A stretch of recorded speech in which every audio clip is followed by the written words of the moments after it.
Cynthia from Miami, who's planning a home birth, asked us if she could do the cord blood banking. So the short answer is yes, but there's a big but. Welcome to the Hypno-Baby channel. I'm Dr. Natalie Fizet. I'm a retired family doctor who delivered 3,700 babies. This is your channel, so don't forget to comment, like, share, subscribe, and be amazed. Of course, there's a big medical disclaimer. This channel is for entertainment only. You use it at your own risk. I am a doctor, but I'm not your doctor.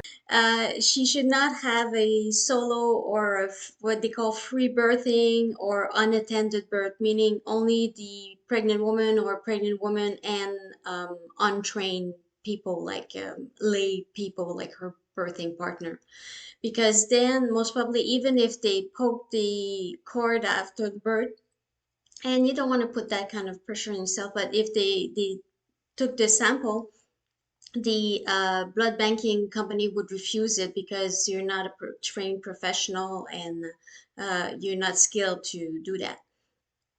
I'll say it. I'll open a little a little parenthesis here. I'm not for unattended birth like this at home because it's putting pressure on yourself. 95% of the time it will go well, but if things turn sour, which can happen, if especially if there's younger children in the house or whatever, you're traumatizing yourself, you're traumatizing your family, and you're putting too much pressure on yourself. So I don't see the point of wanting to give birth like back to nature alone. So there's skilled midwives if you want to give birth at home. And again, I never did home births, and I'm kind of sidetracking a little here. I never did home births because, like I said, 95% of the time it will go well, but that 5% of the time, I was happy I had an or like 5 minutes away and not a 20-minute ambulance ride, or in winter like snowstorms or whatever, and those delays are unacceptable for me. So that's for my own anxiety. And I was comfortable with that because I had a lot of my friends that are doulas and midwives and said do home births, and I'm like, that's where I draw the line, and you have to be comfortable.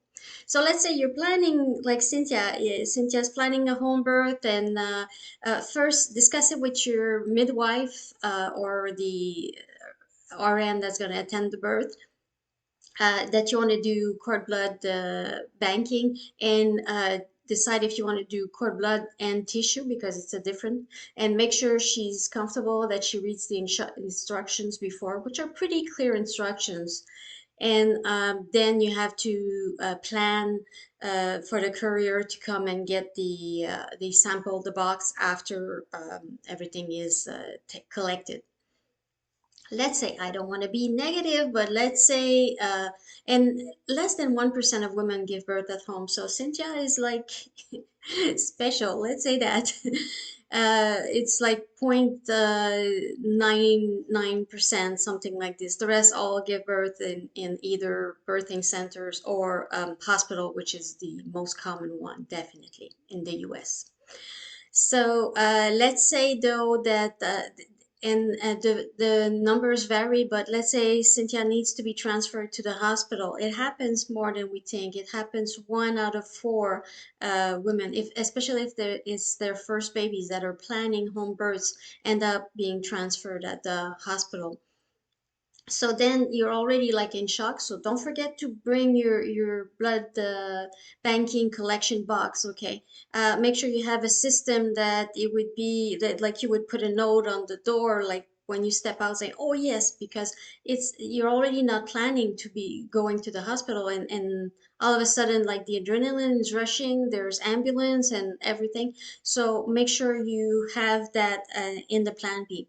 Hospitals are qualified. There's doctors, there's nurses, so they can collect the blood. And if you decided on blood and tissue banking, no problem, they can do that.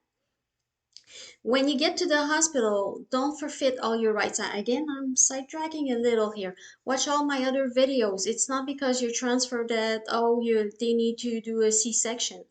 I personally had a patient that was kind of sneaking on me. She never told me that she was planning a home birth, and I was seeing her every week at the end, and I'm like, okay, baby's coming. I'll see you at the hospital. And sure enough, the hospital calls me saying, okay, she's been trying to give birth at home for 24 hours. She's fully dilated. Her midwife says she's been pushing for 3 hours. She's exhausted, and the baby is not coming out. So she's gonna transfer to ambulance, but she wants you. And I'm like, okay, that was a surprise for me, but it's okay. I think she was uncomfortable telling me that she was planning a home birth, which would not have been a problem to me. And then the nurse tells me, and I said, I'm coming, of course. And the nurse tells me, well, the midwife says she needs an epidural and you'll need to do forceps or suction cup. So I get to the room, and there's a lot of people. All her friends are there, the midwife's there, and the midwife's like, yeah, she's gonna need an epidural, she's gonna need the forceps, and she's kind of hostile. I'll say hostile. She's not pleasant. And, I'm going to be the bad guy doing the forceps, which is really not a pleasant procedure for the mom. And, the epidural. So I'm going to be the one doing the intervention. So I go like this, like, wait. Like, you're in my hospital. I'm the attending doctor. Wait, now you're just a friend. You're just a birthing partner or support, but you're not in charge anymore. Let me, I didn't tell her that, but I'm like, let me, and it's a nice sidetrack story. So I'm like, let me give myself like, make my own opinion. So I check, and the baby's station +3, +4. So not so bad, but it's not like, crowning or anything. And sure enough, to my defense, my patient had been resting from the 3 hours pushing in the ambulance. So it took like 20, 40 minutes. And then she's got a burst of adrenaline because she's in the hospital. So I'm like, no, I don't think you need the forcep. I don't think you need the suction cup. And I didn't want to be the bad guy.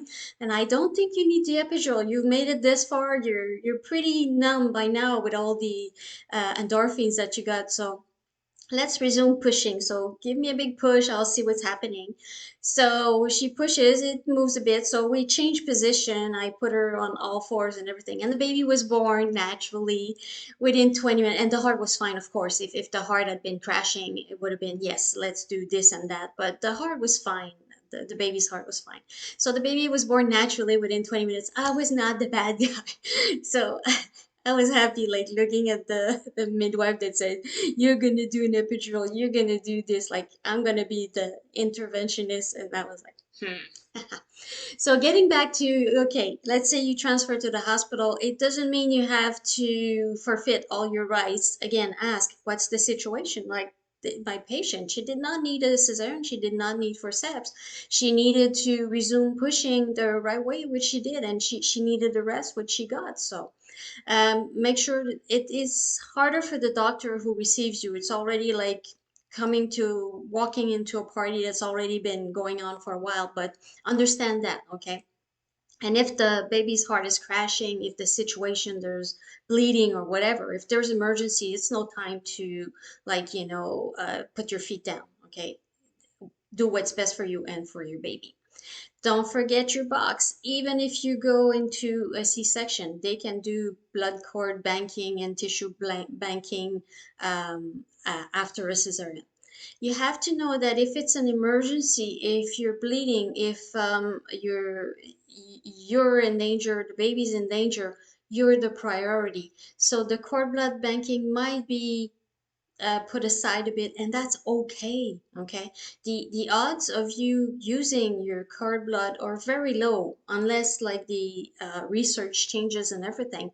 So it's not a catastrophe, and don't blame the doctors who prioritize your health and your baby's health. Okay, that's something like if you're bleeding, your uterus is not contracting, or if you have placenta detachment, and there's a lot of things they need to do, well, they'll do that before they do the cord blood banking. And sometimes the cord empties itself and it's too late, you don't have enough blood, and that's okay. Okay. So, yes, you can. Getting back to Cynthia, yes, you can do cord blood banking at home with a trained person, and it doesn't need to be trained in cord blood banking. It's just poking it, and the vein is so big, like it's a student's vein. Okay, so don't worry about that. And then you have to call the courier, and they bring it to the facilities, and they freeze it for you, and now you're all set. So I hope this answers your question. I know I sidetracked a bit because I have so many anecdotes that I want to share with you. If ever you're like, okay, I was planning home births and now I'm seeing this and transfer to the, I did not know it was almost 30% of transfer to the hospital if it's my first baby. I'm panicking. Just watch my other videos. The Hypno-Baby program is all about natural childbirth. It's all about also like asking the right questions before they do a C-section, because there is too many C-sections, that I won't lie to you. So just click on the channel and binge watch everything, especially the ones how to avoid a C-section. So see you on the next video. Bye bye.